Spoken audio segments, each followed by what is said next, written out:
من الشیطان الرجیم بسم اللہ الرحمن الرحیم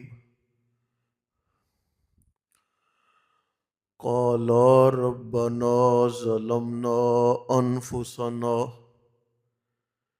وَإِن لَّمْ تَغْفِرْ لَنَا وَتَرْحَمْنَا لَنَكُونَنَّ مِنَ الْخَاسِرِينَ قَالَ کہا ان دونوں نے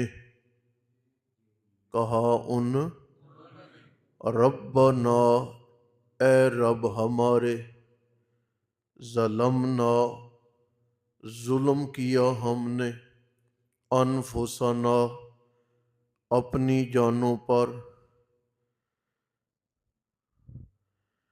وَإِن لَّمْ تَغْفِرْ لَنَا اگر نہ معاف کیا تو نے ہمیں وَتَرْحَمْنَا اور نہ رحم کیا تو نے ہم پر لَنَكُونَنَّ مِنَ الْخَاسِرِينَ البتہ ہو جائیں گے ہم گھاٹا پانے والوں سے۔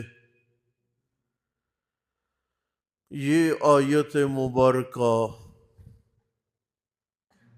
توبہ کی قبولیت کا بہترین اور مجرب نسخہ ہے، اس لیے کہ یہ نسخہ اللہ تعالی نے خود القاء فرمایا ہے آدم علیہ السلام کے دل پر، یعنی اللہ نے جو توبہ کا طریقہ بتایا ہے وہ یہ ہے۔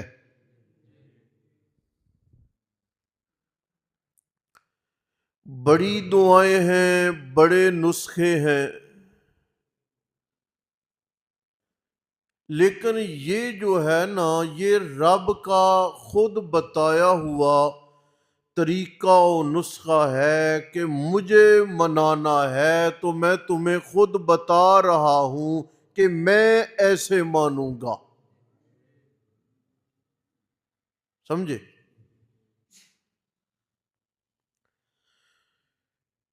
آپ نے یہ سن رکھا کہ حضرت آدم علیہ السلام کی جو قبولیت ہوئی ہے یہ الفاظ تھے، لیکن آپ نے یہ نہیں سنا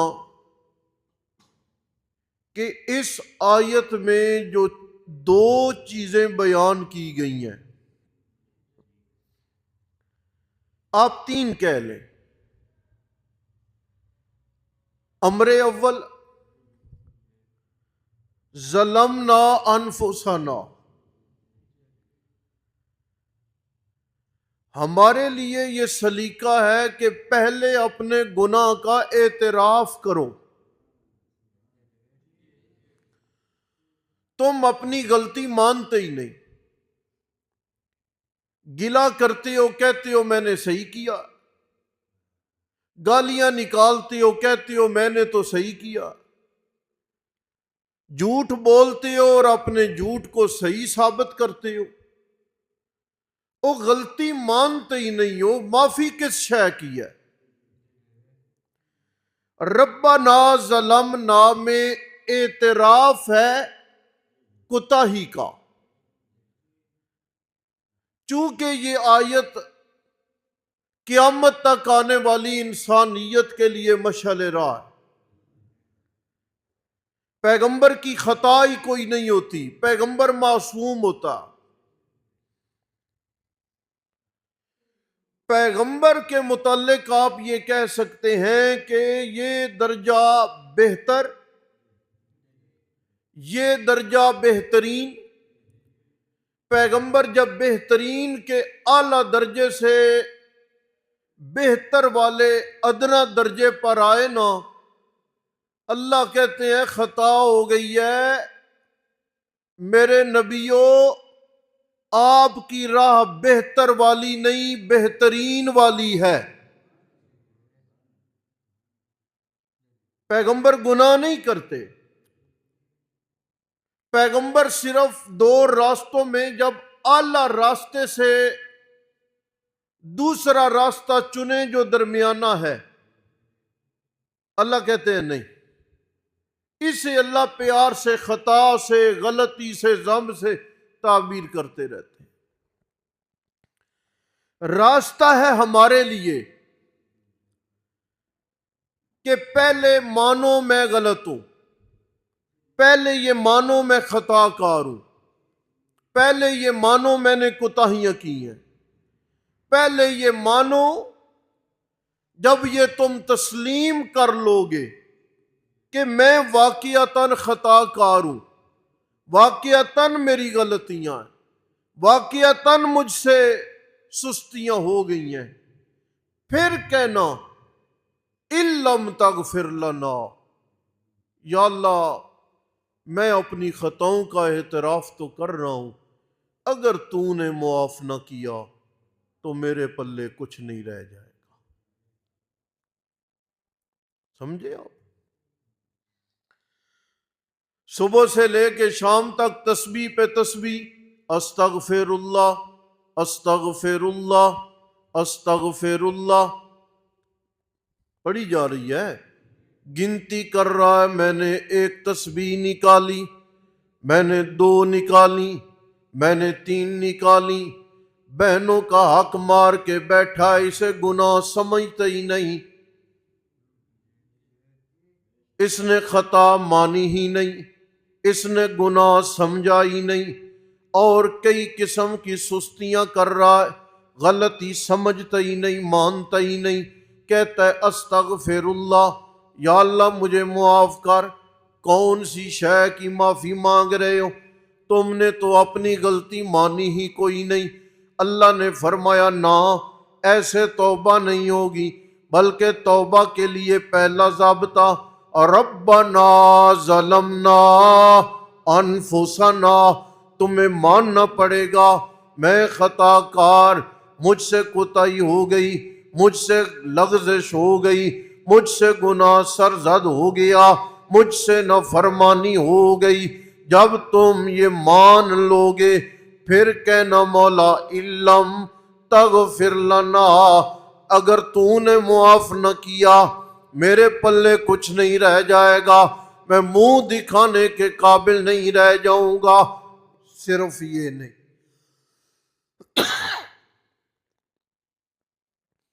پروردگار عالم سے جب آپ نے معافی مانگنی ہے نا، تو یہ آپ دنیا کے کسی جابر ڈیرے دار کے سامنے معافی نہیں مانگ رہا ہے کہ تو معاف کر مہربانی تاکہ مجھے گاؤں میں رہنے کا موقع ملے، نہ، ہم معافی مانگ رہے ہیں ارحم الراحمین سے۔ لہذا یہ کہنا کہ تو نے معاف نہ کیا کچھ نہیں بنے گا، نہ، مولا تو نے معاف کر دیا، تو نے رحم نہ کیا، پھر بھی کچھ نہیں بنے گا۔ کیا ہمیں صرف گناہوں کی معافی چاہیے؟ کل ہمیں اللہ کی مہربانیوں کی کوئی ضرورت نہیں ہے۔ لہذا معافی مانگتے ہوئے مغفرت بھی طلب کرنی ہے اور رحمت بھی طلب کرنی ہے اس دعا میں، اس لیے یہ مجرب عمل ہے۔ دونوں نے التجا کی ہے ربنا، اے رب ہمارے، آپ قرآنی دعائیں دیکھیں، ربنا ربنا رب، اے میرے پروردگار 18 سال ہو گئے بیماری کو، اے میرے رب۔ آپ حضرت ایوب کو دیکھ لیں، آئیں حضرت یعقوب کی جانب، واللہ المستعان۔ اللہ کی بات ہو رہی ہے، آئیں کعبۃ اللہ بنانے والے حضرت ابراہیم و اسماعیل کی جانب، ربنا وبعث فیہم رسولا، اے اللہ ہم تجھ سے کہہ رہے ہیں کہ یہاں پہ رسول بھیج دے، رب جعلنی مقیم الصلاۃ، ربنا ہب لنا من ازواجنا وذریاتنا قرۃ اعین وجعلنا للمتقین اماما۔ یہ قرآن کی جو دعائیں ہیں، جہاں پر بھی دیکھیں آپ کو ربنا ربنا ملے گا، یعنی قرآنی مزاج ہے، پیغمبروں کا مزاج ہے، اولیاء کا مزاج ہے، اصحاب کا مزاج ہے کہ وہ ربنا سے اپنی بات شروع کرتے ہیں، اے ہمارے رب، اے ہمارے پالنے والے۔ جس طرح کھانا ہماری ضرورت ہے، رب کا معنی ضرورتیں پوری کرنے والا، جس طرح کھانا ہماری ضرورت ہے تو وہ پوری کر رہا ہے، نیند ہماری ضرورت ہے تو وہ عطا کر رہا ہے، پانی ہماری ضرورت ہے تو وہ مہیا کر رہا ہے، ہوا سانس لینے کے لیے ہماری ضرورت ہے تو ہمیں عطا کر رہا ہے۔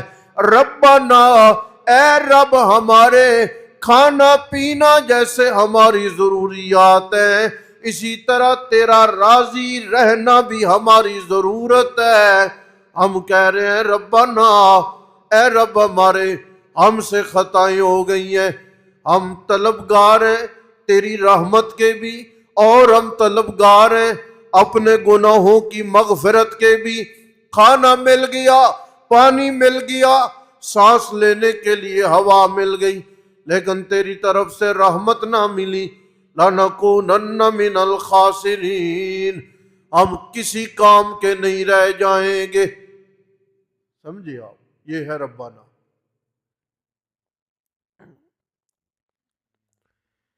رب کا معنی آپ پہلے پڑھ چکے ہیں کہ انسان کو زندگی میں جس موقع پر جو ضرورت پڑے اس کی وہ ضرورت پوری کرنے والا رب کہلاتا ہے۔ تو مغفرت بھی انسان کی ضرورت ہے، اور رحمت کی طلب بھی انسان کی کیا ہے؟ ضرورت ہے۔ بقیہ ہم یہ بار بار